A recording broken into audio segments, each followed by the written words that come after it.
Hi guys, so in this video we're going to shoot the drill around the corner a little bit higher than this, so we might get around shoulder height.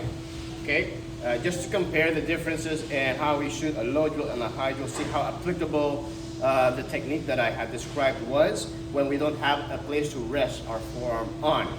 Okay, just to recap, we were resting our forearm on our thigh because we were crouched down, and this allowed us to lean back depending on how you are holding the drill. So palm up allows you to be flush to the unit this way. Palm down requires you to reach around, and both of them will have you pull back by leaning back and pushing with your heel, okay? Now, if we are higher up, we're not gonna be able to rest our forearm on our thigh. So what can we expect? I'm going to be using this smaller bit as well, assuming we have not a lot of distance, okay? So, I'm getting this way. We don't want to hold the drill traditionally as a neutral grip because we have to bend it around. This causes the wrist to be flexed a lot, okay? A lot of force can leak through here as you're trying to generate force as well. So I'm gonna hold it from the battery end, and again, I have two options, palm up, palm down. If I go for the palm down, it's no different. I don't have to crouch, so I don't have to rest. So I can just stay standing, right? And I have my thumb, base of my thumb over here, this part, activating the drill as I lean back and pull back. Alternatively, I can have the palm down grip, which allows me to reach around the unit and pull back with not just my hand, but also my entire forearm and upper arm, okay? Depending on what type of unit it is, you may or may not be able to do that. What if it's higher? Well, if it's higher,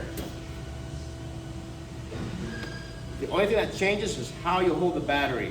Over here, because it was within our power zone, okay, or around the waist, we were holding it like that. But the further up, you see the angle of my wrist, how it's like a square? That's gonna cause some pain on that ligament over there, some discomfort, okay? So instead of holding it like this, we're just gonna change how our fingers are facing. So they're gonna face upwards. This allows my wrist to remain in a neutral position, and I don't put much strain on it. And again, we have the palm up grip, where I'm going to just place it on where I need to screw and pull backwards with my inside arm, okay? Now, bear in mind, my inside arm is holding the drill and it's also pulling. That same leg is backwards. So just like how we stand in our staggered stance, yeah?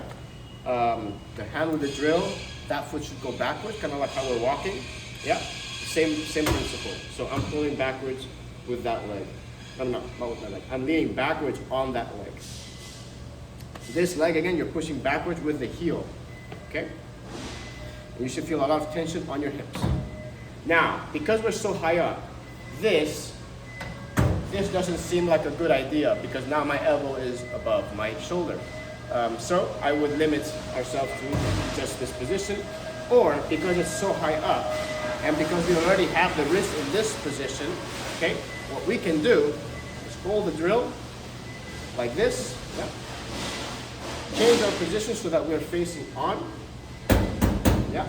And using our other hand, we're gonna break a rule, we're gonna cross our midline just to support the battery. That way there's not so much wiggling. So I'm gonna cross over here. This is how I'm gonna look.